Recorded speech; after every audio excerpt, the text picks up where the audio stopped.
গাঁজা পাচারের কাণ্ড তো অনেক শুনেছেন, তবে ঝাড়ুর প্যাকেটের আড়ালে গাঁজা পাচারের ঘটনা হয়তো এই প্রথম। পুলিশের হাতে গ্রেপ্তার 3 মহিলা পাচারকারী। বাড়িঘরের পরিষ্কার করতে যে সমস্ত ঝাড়ুর প্রয়োজন হয়, সেই ঝাড়ুর প্যাকেট বা বস্তার আড়ালে 35 কেজি গাঁজা ভরে নিয়ে যাচ্ছিল মহিলারা। রীতিমতন ফিল্মি কায়দায় ভোরের আলো থানার অভিযানে ধরা পড়ল 3 মহিলা পাচারকারী।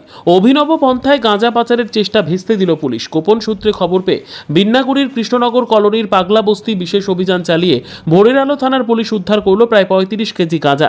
এই ঘটনায় 3 জন মহিলা পাচারকারীকে গ্রেফতার করা হয়েছে। ধৃতদের নাম চায়না দাস, ভারতী হালদার ও কণিকা হালদার। ভারতী হালদার ও কণিকা হালদার সম্পর্কে মা ও মেয়ে। তারা কোচবিহারের মাথাভাঙার বাসিন্দা বলে পুলিশ সূত্রে জানা গিয়েছে। গাঁজাগুলি কোচবিহার থেকে আনা হয়েছিল। সেগুলো শিলিগুড়ির বিভিন্ন জায়গায় বিক্রি হওয়ার কথা ছিল। ধৃতদের আজ জলপাইগুড়ি জেলা আদালতে তোলা হবে।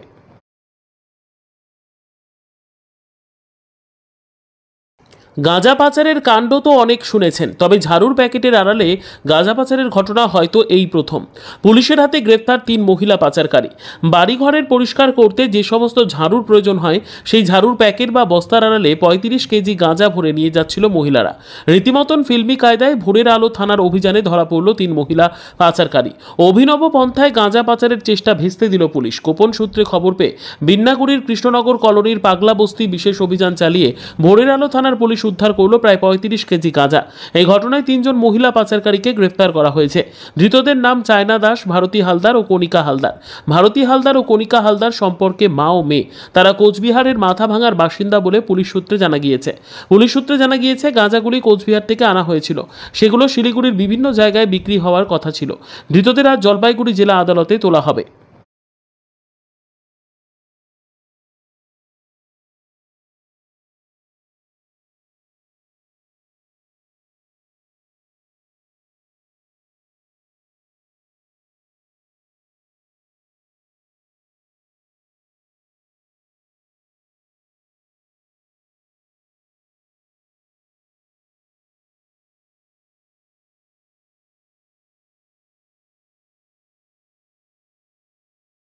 কৃষ্ণনগর কলোনিতে যা শুনলাম, এখানটার বিশাল ধরনের একটা গাঁজার ব্যবসা করতেছে নদীর ধারে। কৃষ্ণনগর কলোনি যতীনবন্ধ কলোনি এখানটা চলতেছে। কলোনিতে এই ধরনের কোনো গাঁজার ব্যবসা শোনা যায়নি। যা আমরা দেখলাম এটা ধারণার বাইরে। এগুলা মহিলাগুলো কোথায় বাড়ি, কোথা থেকে কি জানেন? এরা নতুন লোক, এরা যে কোথায় আমাদের অতটা জানি না, কিন্তু এখানকার যারা স্থানীয় লোক তারা কিন্তু এই ধরনের ব্যবসা করার জন্য সাহস পায় না। এই নতুন লোক আসিয়া জঘন্য ধরনের কলোনিটা বদনাম ছুটাইলো। আর এই ধরনের ব্যবসা যেহেতু না হয়, তো পরবর্তী যেন কলোনিতে একটু নজর ভালোভাবে রাখতে হবে, যাহাতে এখানকার পরিবার শান্তিভাবে যেন থাকার জন্য অনুরোধ করা হচ্ছে। কি বাড়ির ভিতরে কি বিক্রি করতো জানতে?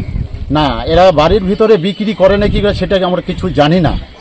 হঠাৎ করে আজকে যে শুনলাম এই ধরনের ঘটনা, বলতে পারি না।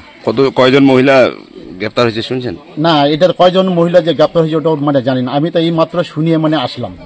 আইসা দেখতে যে অদ্ভুত ধরনের এখানে ব্যবসা শুরু করছে। গাঁজাগুলো কিসের মধ্যে ছিল? গাঁজাগুলো যে কিসের জন্য, কিসের যে নিয়ে আসছে, কিসের যে ছিল সেটাও বলতে, এখন ভিতরে আমি যাই নাই, দেখি নাই, এই বাইরে শুনিয়েই করে এগুলো। কি নাম আছে আপনার? আমার নাম হচ্ছে হরেন রায়। বাড়ি আমার জলডুমোর পাড়া, নদীর ওই পারে বাড়ি। ওখান থেকে শুনিয়ে আসলাম এখানে দেখতে। এই জায়গাটার নাম?